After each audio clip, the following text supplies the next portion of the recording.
Hai semuanya, kembali lagi dengan Wasik. Kembali lagi di uh, kanal Suara Buku, di mana teman-teman bisa mendengarkan audiobook random, kira-kira begitu.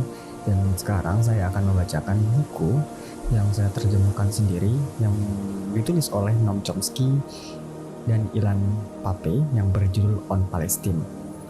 Saya sudah nyari bukunya, untuk bahasa Indonesianya sepertinya belum ada, jadi saya menerjemahkannya sendiri.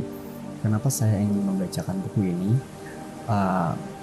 Menarik untuk melihat peristiwa atau konflik yang terjadi di Palestina dari sudut pandang seorang Zionis sendiri, di mana Noam Chomsky dan Ilan Pappé memang orang Yahudi, begitu, Yahudi, orang Israel. Jadi buku ini menarik bagaimana dari kedua orang ini memandang konflik Palestina dan bagaimana solusinya untuk menyelesaikan konflik tersebut hingga mencapai suatu perdamaian. Gak usah banyak bacot. Selamat mendengarkan. Kata penghantar. Bagaimana Anda menjadi seorang aktivis? Mengapa Palestina? Ini adalah jenis pertanyaan yang akan diajukan kepada banyak aktivis ketika mereka berbicara tentang kehidupan, pekerjaan, dan motivasi mereka dengan seseorang yang bukan seorang aktivis. Meskipun saya sering ingin membalik pertanyaan itu dan bertanya, mengapa Anda tidak menjadi seorang aktivis? Saya biasanya memutuskan dengan wawasan untuk mencoba yang terbaik dalam menjawab pertanyaan yang mungkin membuat frustasi ini. Mengapa? Karena saya pikir penting untuk memahami dari mana pertanyaan-pertanyaan itu berasal.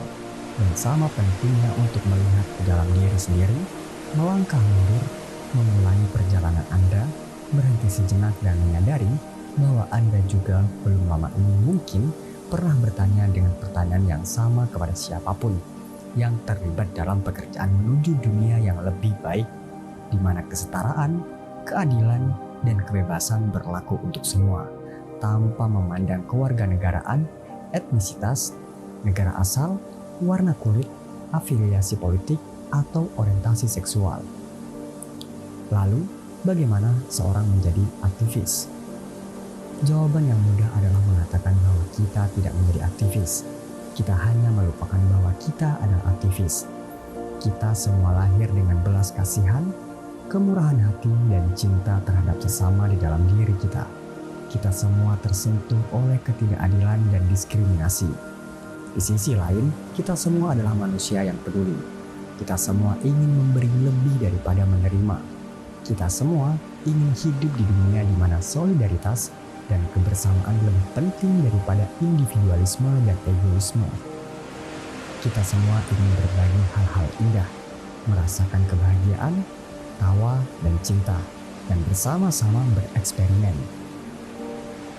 Tapi kita memiliki masalah yang besar. Kita hidup dalam masyarakat dan zaman di mana kita tidak memiliki waktu lagi untuk berpikir. Kita hidup pada zaman ketika bergerak untuk mundur dan menghela nafas dalam-dalam menjadi satu kemewahan yang tak semua orang mampu. Kita hidup dalam dunia di mana sejak usia dini, sistem pendidikan utama mengajari Anda untuk patuh dan mendengarkan otoritas, dan tak memberi Anda kesempatan untuk berpikir dan mengekspresikan diri dengan cara di luar norma pada umumnya. Kita hidup dalam masyarakat di mana hal-hal yang seharusnya tidak begitu penting seperti berbelanja dan menonton TV telah menjadi sangat penting. Sementara hal-hal yang seharusnya lebih berarti seperti bersantai, meditasi, dan berbagi seakan-akan tidak memiliki arti dan harus diisi. Pikiran dan jiwa kita telah perlahan-lahan terpengaruh oleh budaya materialistik yang membuat kita terus mementingkan hal-hal yang sebenarnya tidak begitu penting. Budaya ini dipromosikan di depan mata kita melalui iklan, pemasaran, dan kapitalisme yang rakus. Remote control dunia kita hanya memiliki 2 tombol, mulai dan percepat. Sementara yang kita semua cari adalah tombol jeda. Saya menjadi seorang aktivis melalui buku-buku. Setelah saya bekerja sejak usia 20-an di berbagai pekerjaan sederhana dan menjalaninya dari jam 9 hingga 5 seperti warga pada umumnya, mengabaikan jam yang terus berdetik, menikmati hidup saya atas dalih yang dikatakan sebagai alasan untuk mengecapnya, dan memenuhi potensi saya yang diperbolehkan oleh masyarakat dan pemimpinnya. Akhirnya saya berhenti. Saya berhenti dari pekerjaan saya, pindah dari kota di mana saya tinggal selama 6 tahun terakhir, dan memulai kembali belajar.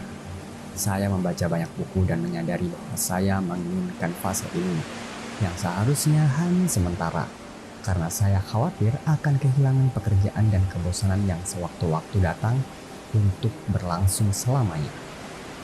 Membaca dan merasakan tercerahkan oleh buku-buku itu benar-benar berperan besar dalam mengubah pandangan saya tentang hidup dan apa yang seharusnya diartikan olehnya. Saya mulai dengan membaca Chomsky dan perlahan-lahan menjadi sangat tertarik pada segala hal yang berkaitan dengan Israel, Palestina. Membaca Edward Said, Mahmud Darwish, Hasan Kanafani, John Berger, Tanya Reinhardt, Ilan Pappé, Norman Finkelstein, Noam Chomsky, Kurt Vonnegut, Arundhati Roy, Naomi Klein, semuanya menjadi bagian dari rutinitas harian saya. Buku-buku mengubah saya dan saya pikir mereka adalah salah satu alat terbaik yang dapat kita gunakan untuk belajar, merenungkan, dan benar-benar memahami dunia tempat kita tinggal. Mereka adalah jembatan antara bahasa, benua, dan orang-orang. Sebuah buku akan menemani Anda dan akan tetap bersama Anda. Itu akan mencirikan Anda seperti tidak ada yang lain. Anda akan kembali padanya, mengutipnya, berdebat tentangnya. Anda akan meminjam satu dan meminjamkan satu. Menurut pandangan saya, kata-kata yang tertulis oleh karena itu lebih efektif dan lebih tahan lama daripada kata-kata yang diucapkan sebagai alat untuk perubahan. Saya merasa sangat beruntung dan memiliki hak ketika pada tahun 2008, dua penulis yang telah saya baca berulang kali tentang Palestina, Profesor Noam Chomsky dan Ilan Pappé, setuju untuk mengerjakan sebuah buku bersama saya. Pertukaran email panjang kami menjadi Gaza in Crisis, Reflection on Israel Wars Against the Palestinians, yang menemukan audiens yang luas dan diterjemahkan ke dalam banyak bahasa. Setelah buku itu, Noam, Ilan, dan saya terus berbincang, sebagian besar melalui email. Suatu hari, selama pertemuan dengan Ilan di Brussels, kami berdua sampai pada kesimpulan bahwa diperlukan tindak lanjut untuk buku itu. Salah satu hal yang membuat saya frustasi adalah saat mengerjakan Gaza in Crisis, bagaimana saling kirim email antara Noam dan Ilan tidak efektif. Noam menjawab serangkaian pertanyaan dan Ilan melakukan hal yang sama. Kedua penulis tidak memiliki cara untuk merespon atau berdebat satu sama lain. Ilan dan saya kemudian memutuskan bahwa jika buku lain akan diproduksi, itu harus terdiri dari diskusi tatap muka. Sangat antusias dengan prospek ini, saya mengirim email kepada Noam. Cukup yakin bahwa dia tidak akan tersedia karena jadwalnya yang sangat padat. Kejutan bagi saya, Noam merespon positif dan beberapa bulan setelah saya mengirim email, Ilan dan saya naik pesawat ke Boston untuk bertemu Noam di kantornya di MIT. Dalam menyiapkan pertanyaan dan topik yang akan dibahas, saya pikir bahwa penting untuk memulai dengan masa lalu. Beberapa komentator berpendapat bahwa Anda seharusnya selalu melihat ke depan, memikirkan masa depan, bahwa memikirkan masa lalu cenderung menjadi hambatan yang menghalangi perundingan, proses perdamaian. Seringkali dengan sengaja mereka salah arah. Masa lalu yang berkaitan dengan Palestina dan rakyat Palestina tahun 1948, Nakba dan pembersihan etnis 2/3 dari populasi. Ya, 2/3. Cobalah untuk memahami dan melakukan perhitungan dengan negara tempat Anda tinggal saat ini. Yang diusir dari Palestina, sejarah memberi ruang bagi negara baru, yakni Israel. Ini adalah masa lalu yang tidak begitu lama. Kita tidak berbicara tentang berabad-abad yang lalu. Ini adalah masa lalu yang sangat nyata bagi semua rakyat Palestina. Berbicara tentangnya, menganalisanya, karena itu sangat penting untuk memahami situasi saat ini. Memahami Zionisme merupakan kunci. Sementara kedua profesor itu memiliki pandangan yang sedikit berbeda tentang masalah tersebut. Kita mendiskusikan situasi saat ini. Kami fokus pada peran masyarakat sipil dan dampaknya terhadap perubahan narasi dan kebijakan yang sebenarnya di lapangan. Pertumbuhan besar dan dampak gerakan boikot, investasi dan sanksi dalam kurung BDS tidak boleh dianggap remeh dalam mengembalikan Palestina ke dalam perbincangan. Gerakan BDS membantu menghidupkan kembali dan membangun kembali gerakan solidaritas di seluruh dunia. Ini menawarkan panduan langkah demi langkah dengan fleksibilitas tergantung pada berbagai kepentingan nasional tentang bagaimana beralih dari sikap defensif ke sikap ofensif. Gerakan BDS menyatakan, mari hentikan upaya kami untuk menghindarkan tindakan kami. Mari bertindak. Ini menghasilkan diskusi yang sangat menarik. Gerakan BDS adalah subjek perdebatan antara Profesor Pape dan Profesor Chomsky. Dan baik buku ini maupun Gaza in Crisis memberikan ruang bagi perbedaan pendapat di antara keduanya. Saya pikir ada hal yang dapat diperoleh dengan memungkinkan percakapan ini, bahwa hal ini dapat menjadi konstruktif dan memperkuat perjuangan hak-hak Palestina. Akhirnya, dan tentu saja, kami berbicara tentang masa depan, pertanyaan tentang hari sesudahnya. Secara praktis, apa yang sebenarnya dimaksudkan dengan Palestina merdeka? Jenis negara apa yang mungkin? Apakah negara adalah solusinya? Bagaimana orang Palestina dan Israel akan berbagi negeri ini? Konstitusi apa yang akan disusun? Meskipun penting untuk fokus pada saat ini, karena situasi di lapangan semakin memburuk setiap hari, maka dari itu memiliki strategi yang jelas dan visi politik adalah hal yang sangat penting jika kita ingin orang di seluruh dunia melihat apa yang mungkin terjadi. Karenanya bagian percakapan kami diakhiri, dan sejauh yang saya ketahui ini sudah cukup baik. Namun, Ilan berpikir bahwa kita perlu sesuatu yang lebih. Dia menawarkan untuk menulis sesuatu yang menurut saya adalah tulisan luar biasa, sangat tepat waktu dan menantang, yang disebut sebagai percakapan lama dan baru. Ini adalah panggilan untuk melangkah maju, mengubah haluan, dan benar-benar memikirkan kembali kosakata yang kita gunakan saat menyangkut masalah Palestina, untuk menggunakan semantik sebagai alat pendidikan untuk perubahan. Menurut pendapat saya, tulisan ini membuat buku ini menjadi lebih baik dan kokoh. Ini mengisi celah dan membuka perdebatan ke seluruh dunia. Namun, sesuatu membawa kita kembali ke masa sekarang dengan cara yang sangat kuat. Serangan Israel lainnya di Gaza. Tak lama setelah kami menyerahkan buku ini ke penerbit, Israel melakukannya lagi. Mowing the lawn, seperti yang mereka sebut dengan cara yang mengerikan. Pemboman warga sipil yang terperangkap penjajahnya.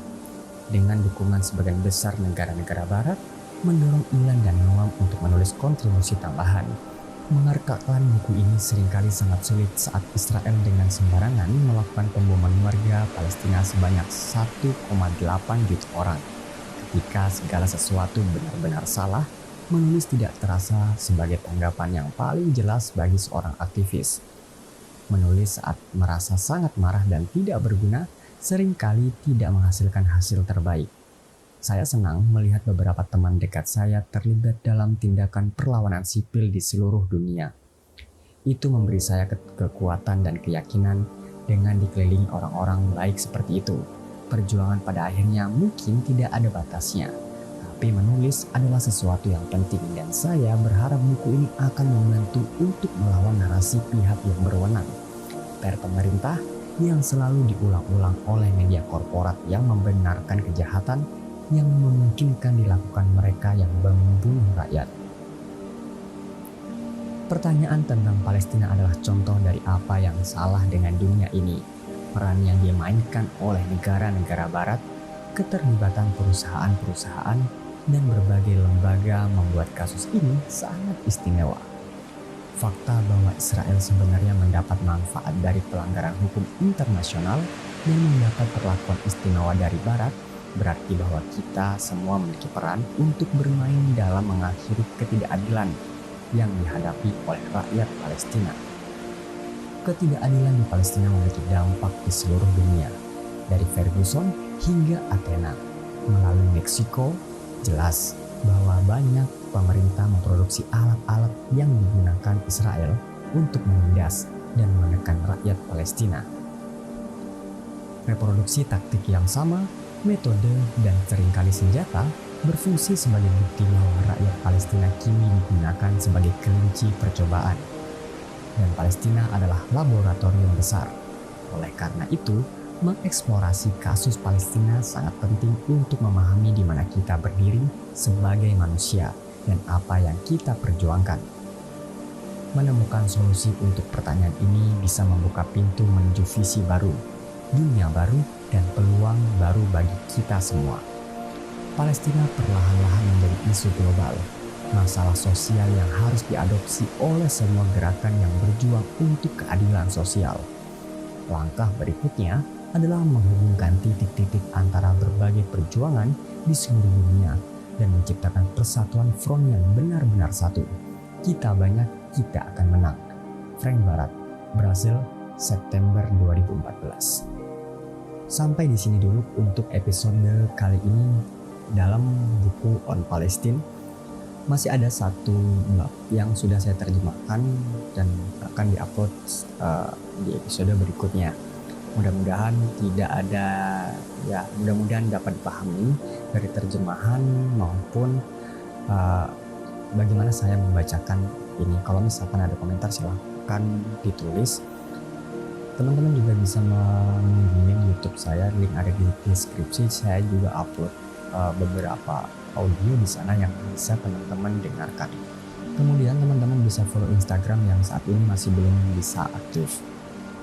Kalau misalkan teman-teman punya rezeki lebih, bisa traktir saya ngopi, link ada di deskripsi. Dan satu lagi, jangan lupa share kalau misalkan kalian suka dan menganggap bahwa kanal ini bermanfaat. Kalau misalkan pendengar yang banyak, dan namanya naluri manusia pasti senang begitu. Terima kasih, sampai ketemu di episode berikutnya.